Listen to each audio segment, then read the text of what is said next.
नमस्कार दोस्तों, ocean network में आपका स्वागत है।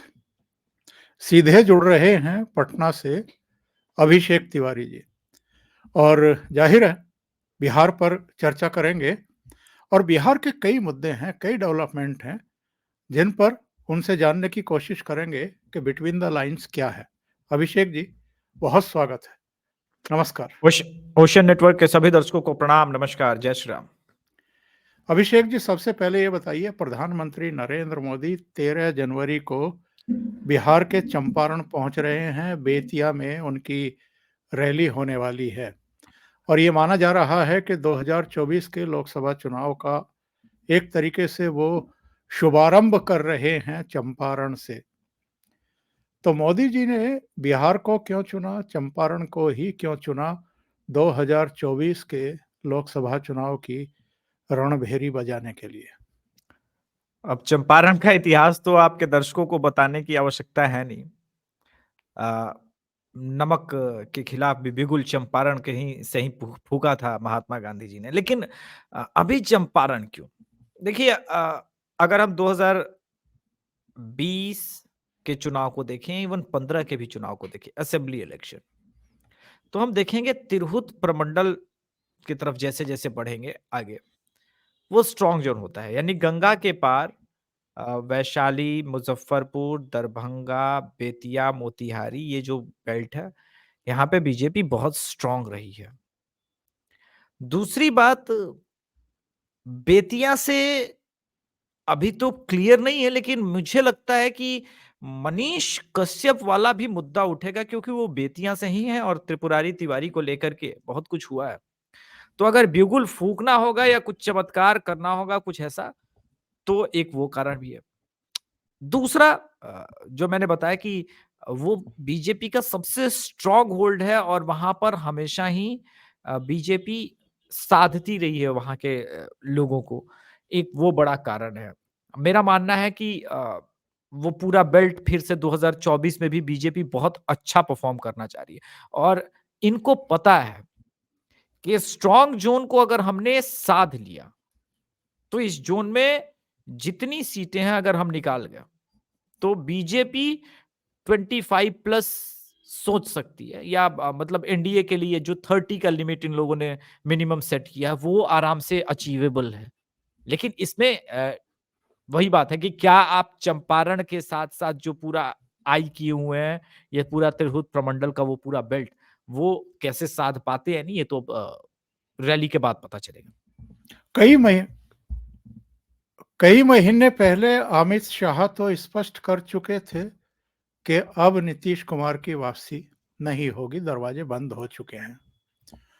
और हाल में जो घटनाक्रम हुए हैं, जिस तरह की उठापटक हम इस इंडिया अलायंस के भीतर ही देख रहे हैं, फिर से एक बार चर्चा शुरू हुई थी कि नीतीश को संयोजक बनाया जाएगा, फिर ममता बनर्जी ने लंगड़ी मार दी और वो नहीं बन पाए। अभी जो बैठक हुई थी सीट शेयरिंग को लेकर के, बिहार को लेकर के खास तौर से, उसमें मनोज झा तो गए थे, शायद सोमपाल गए थे, 1-2 और लोग गए थे चर्चा करने के लिए, लेकिन जनता दल यू ने अपना कोई प्रतिनिधि अलग से उस बैठक के लिए नहीं भेजा। कह दिया कि लालू जी की पार्टी ही बैठ कर के बात कर लेगी। इसका क्या मतलब निकाला जाए? क्या नीतीश कुमार नाराज हैं? और इसी से संबंधित जो हम मोदी जी पर बात कर रहे थे, एक सवाल ये इससे पहले, मतलब नीतीश जी नाराज हैं क्या? एक तो इस पर आपकी नहीं, टिप्पणी, और दूसरे, मोदी जी जाकर के क्या रही सही जो भ्रांति है या जो उम्मीद है नीतीश की, 13 जनवरी की रैली से उसको पूरी तरह खत्म कर देंगे? लगता तो है कि बीजेपी की तैयारी है। सम्राट चौधरी ने देखिए, पहले हम बीजेपी बिहार बीजेपी के असमंजस को समझाते हैं आपके दर्शकों को। आज भी नीतीश कुमार के sympathiser Bharatiya Janata party Bihar unit में बहुत ज्यादा है। इनफैक्ट 50% से ऊपर लोग हैं। वो चाहते थे कि नीतीश कुमार वापस आ जाए। सेंट्रल लीडरशिप में भी नीतीश कुमार के कई पैरोकार हैं और नीतीश कुमार इस गठबंधन से तंग आ गए हैं, यह भी सत्य है। इसको दूसरी तरह से यह समझा जा सकता है कि अभी वाम दलों ने ज्योति बसु जी के जयंती पे एक प्रोग्राम आयोजित किया और आपको तो पता है पुण्यतिथि हाँ, पुण्यतिथि है 17 जनवरी को। जी। जी, पुण्यतिथि है। तो पुण्यतिथि पे एक पूरा प्रोग्राम आयोजित किया। आपको तो पता है कि किसी भी तरह से नीतीश कुमार को या फिर वामपंथियों को ममता बनर्जी एक आँख नहीं देखना चाहती। कांग्रेस के साथ भी उन्होंने कहा कि 2 सीट कांग्रेस को दे देंगे लेकिन वामपंथियों को नहीं। क्योंकि लड़ाई 2024 की नहीं है। 2026 में वो किसी प्रकार से ये नहीं चाहती कि वामपंथ बंगाल में वापस रिवाइव हो। क्योंकि चैलेंज उनको लगता है कि अगर वामपंथ रिवाइव हो गया तो मुस्लिम वोट भी शिफ्ट हो जाएगा। बीजेपी से डर नहीं है। बीजेपी सरकार बना भी ले जाएगी तब भी मुस्लिम वोट ममता बनर्जी के साथ रहेगा। लेकिन वामपंथ अगर रिवाइव होता है तो उसके साथ मुस्लिम वोट भी शिफ्ट हो जाएगा और तब उनके लिए ट्रबल होगा। उनको अभी भी थ्रेट मानती है। ऐसे में नीतीश कुमार जब वहां पे जा रहे हैं तो यह स्पष्ट हो रहा है ना कि एक थर्ड फ्रंट की सोच नीतीश कुमार के मन में है, शुरू से है वो। और आप देखेंगे बिहार में भी कांग्रेस ने जैसे बोला अधिक सीटें बढ़ा करके अचानक से वामपंथ भी 6 सीटें मांग रही है। अब वो हैंडल करना जानते हैं। नीतीश कुमार हर सिचुएशन को हैंडल करना बखूबी जानते हैं। नीतीश कुमार को ममता इसलिए भी नहीं चाहती, ये समझना बहुत जरूरी है कि ये जो पूरा गया रीजन का जो बेल्ट है जो मुसलमानों का, वो उनकी बहुत अच्छी खासी तादाद है बंगाल में। अब वो बंगाली हो गए, वोटर हो गए। और बंगाल में बिहारी मुसलमान वो पूरा सिर्फ मालदा रीजन नहीं, किशनगंज से लगा हुआ भी सारा बेल्ट वहां पे बिहारी फैक्टर भी चलता है। नीतीश कुमार वहां पे, जदयू पार्टी है वहां पे। ये नहीं भूलना चाहिए कि ठीक है वो लहर वाला इलेक्शन था तो जदयू को वोट नहीं मिला, वरना उन इलाकों में जदयू का वोट है। तो वो नहीं चाहती किसी प्रकार से नीतीश कुमार इस हद तक पहुंचे कि बंगाल में भी कल को वो सीटों के रूप में दावा ठोकने लगे। ये एक कॉशियस डिसीजन है। अब मैं आता हूं कि आपने जो दूसरा क्वेश्चन पूछा कि नरेंद्र मोदी रही सही कसर पूरी करना, क्योंकि ये क्लियर करना होगा आपको। बिहार की जनता किसी भ्रम में ना रहे, ये क्लियर करने का दायित्व तो नरेंद्र मोदी जी के पास ही है। और ये 13 तारीख की रैली से जब आप बिगुल फूंक देंगे तभी तो आप एक स्टेप आगे रहेंगे, इसलिए आवश्यक है। अच्छा, दूसरी बात जो आपने कहा कि नीतीश कुमार ने क्या प्रयास छोड़ दिया। नीतीश कुमार अभी भी एनडीए में आने के प्रयास में है। पिछले 6 महीने से वो लगातार 22 जनवरी तक का डेडलाइन वाला टाइम बहुत क्रूशियल है। नीतीश कुमार 17 से नीचे बात ही नहीं कर रहे, बोले 17 तो हमको चाहिए चाहिए, 17 लोकसभा। और राजद की परेशानी यह है कि भाई राजद किसी भी कीमत पे सत्ता नहीं खो सकती। तो क्या वो कांग्रेस को मना पाएगी? कांग्रेस को मना पाएगी तो वामदल को कैसे मना पाएगी? तो क्या 17-17 और 4 और 2 का फॉर्मूला बिहार में वो सेट कर पाने में कामयाब होंगे? डिफिकल्ट है करना। लेकिन राजद चाहे तो कांग्रेस को मना सकती है, इसमें कोई संदेह नहीं है। मनाना तो पड़ेगा ही। जी। एक जो प्रश्न मैं पूछ रहा था कि जो शीट शेयरिंग को लेकर के मीटिंग हुई थी, उसमें नीतीश ने अपना प्रतिनिधि क्यों नहीं भेजा? नहीं, ये तो क्लियर पावर टैक्टिक्स है कि हम नहीं जाएंगे, क्योंकि हमने तो अपना प्रपोजल 17 वाला रख दिया है। अब अगर आपको देना है नहीं देना है वो तो सेकेंडरी बात है, वरना हमारे पास विकल्प खुले हैं। और विकल्प क्या क्या खुले हैं? तो एक विकल्प तो लोगों को लग रहा है एनडीए वाला खुला है। ये बात सही है कि अभी भी 50% बीजेपी के अंदर वो सिंपैथाइजर लोग हैं। और मैं डरता हूं इस दिन से, क्योंकि मैं कभी नहीं चाहूंगा कि बिहार बीजेपी वापस वो गलती करे। और सम्राट चौधरी इस मुद्दे पे डटे हुए हैं, तो ये एक अच्छी बात है। लेकिन नीतीश कुमार के पास भी बहुत ऑप्शन नहीं है। अगर राजद को, कांग्रेस को ये यकीन हो गया कि नीतीश कुमार ऑप्शनलेस हैं, तो इनके दबाव वाली राजनीति में वो आएगी नहीं। उन्हें ये पता चल जाएगा कि भाजपा नहीं ले रही है। और अगर 13 तारीख को ये पिक्चर क्लियर, एक्चुअली कांग्रेस और राजद भी इसीलिए डिले करना चाहती है कि नीतीश कुमार के पास क्या बीजेपी वाला विकल्प बंद होता है, खुला होता है।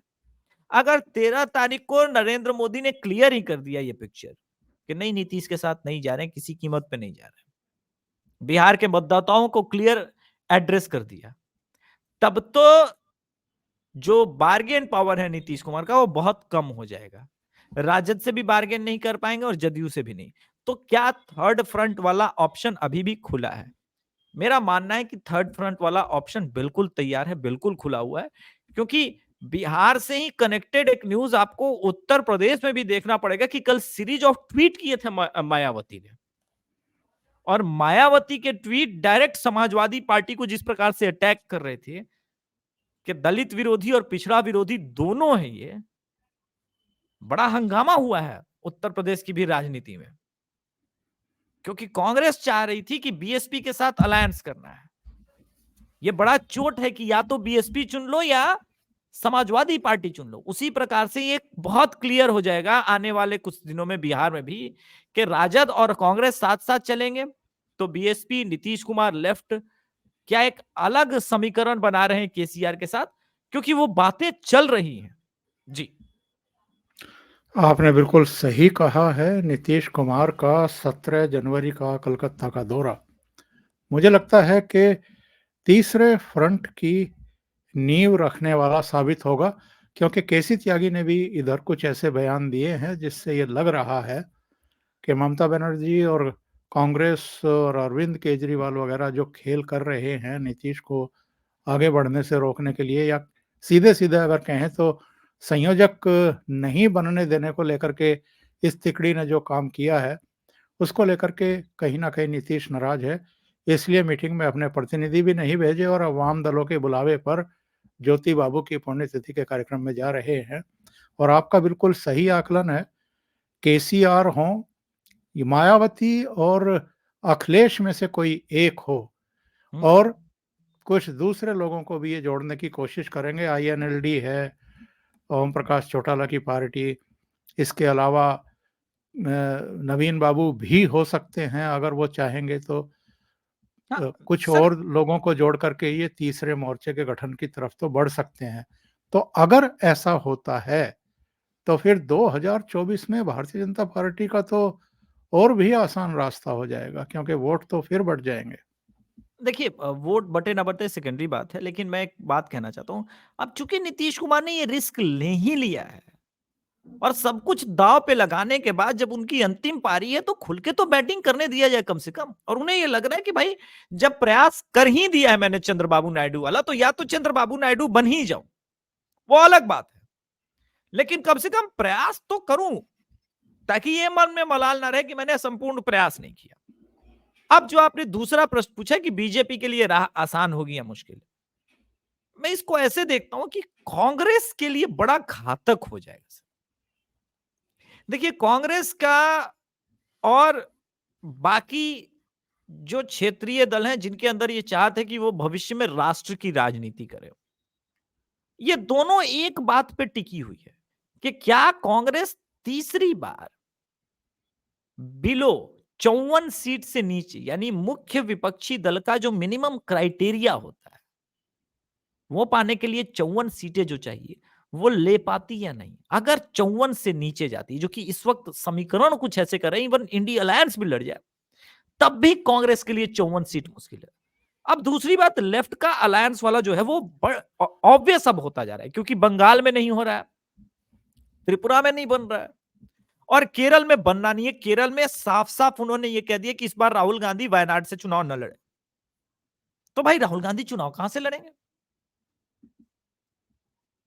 ये तो बिल्कुल बड़ी सही। एक एक अजब सी सिचुएशन हो गई है। तो लेफ्ट की जो तनातनी है कांग्रेस के साथ, वो देखिए टकराव तो महत्वाकांक्षाओं का है।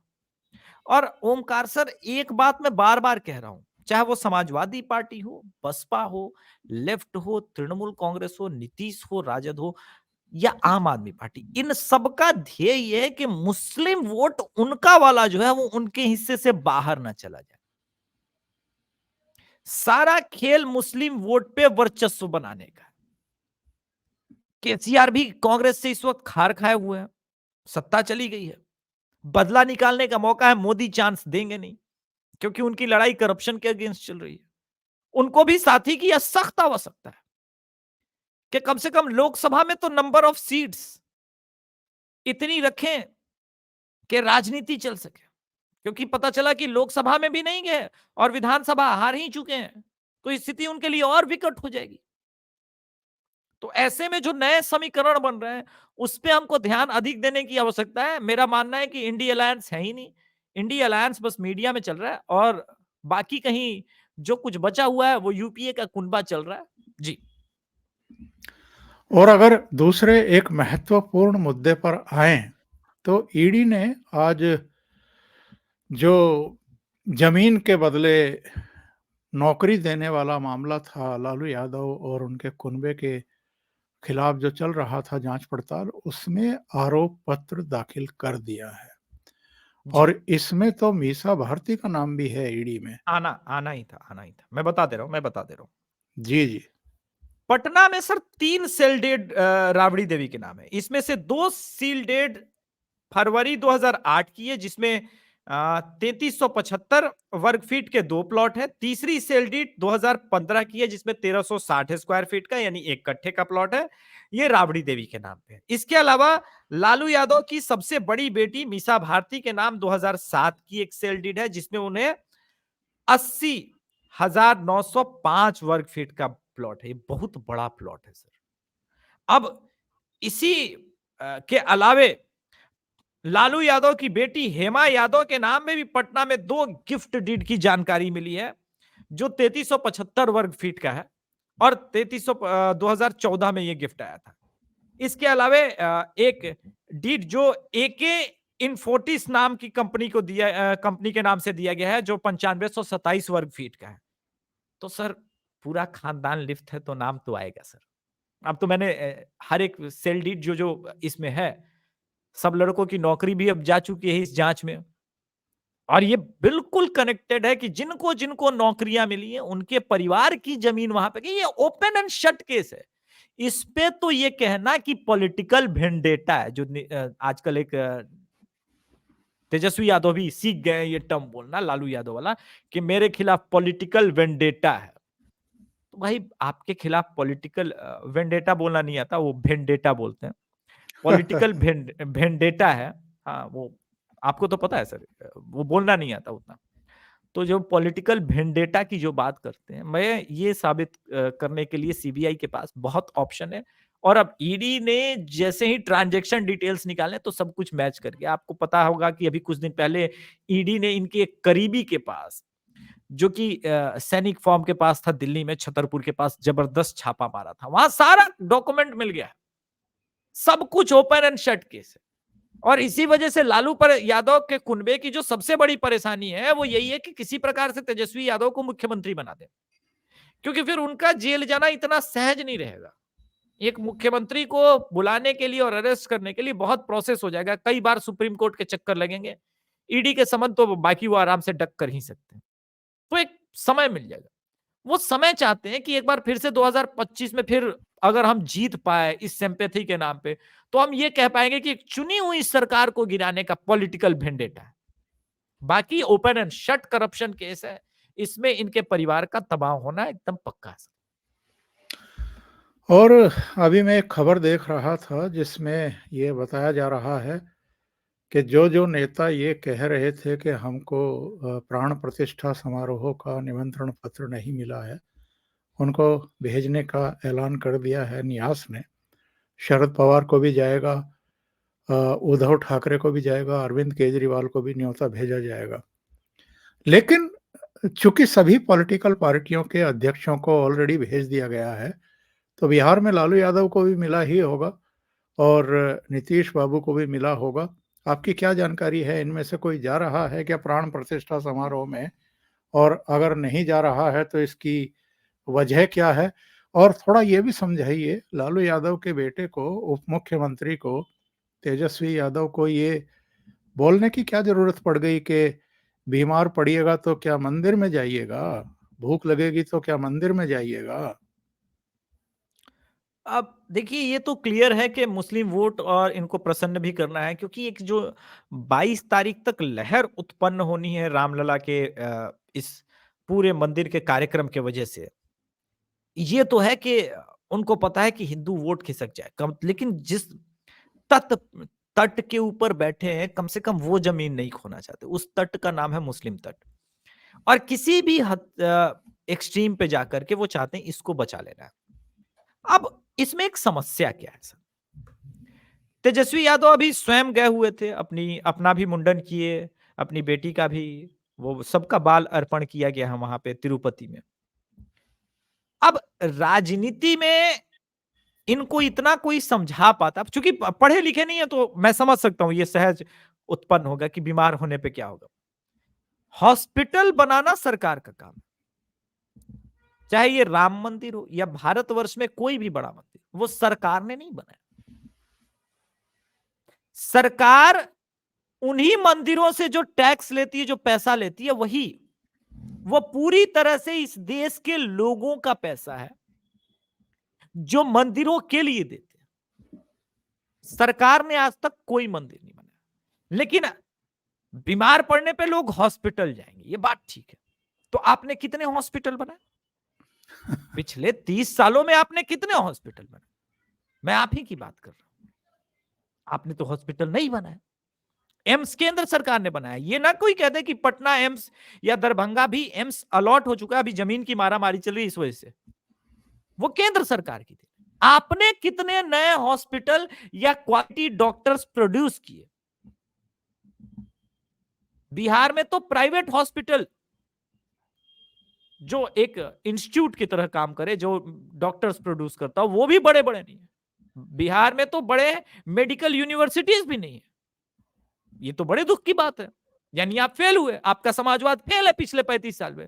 तो आप मंदिर तो दे ही नहीं सकते, वो तो आपके औकात की बाहर है। लेकिन आप हॉस्पिटल भी नहीं दे पाए, ये दुख की बात है। मुझे लगता है कि तेजस्वी यादव को काश अभी अभी समय है, वो राजनीति, ऐसा कहीं किताब में नहीं लिखा है कि राजनीति करते करते आप आगे की पढ़ाई नहीं पढ़ सकते। आप समय दीजिए, अध्ययन कीजिए, थोड़ा पढ़ेंगे लिखेंगे तो ज्ञान होगा। और ज्ञान की कमी के वजह से, क्योंकि ये बयान आप ये नहीं कह सकते थे ना, ये बयान आपने दिया मस्जिद के संदर्भ में कि आप बीमार होंगे तो मस्जिद जाएंगे या फिर हॉस्पिटल जाएंगे, ये आपने नहीं दिया। लेकिन मैं बताऊं कि बिहार सरकार ने अपने पैसे से, इस देश के हिंदुओं का भी उसमें पैसा लगाया, टैक्स के पैसों से हज हाउस जरूर बनवाया। बिहार ने कोई मंदिर, बिहार सरकार ने कोई आज तक मंदिर नहीं बनाया, लेकिन मुसलमानों के लिए हज हाउस बनाया। तो मेरा काउंटर क्वेश्चन है तेजस्वी यादव से, सर आप लोगों ने जो हज हाउस बनवाया है, आदमी बीमार होगा तो हॉस्पिटल में जाएगा या हज हाउस में जाएगा?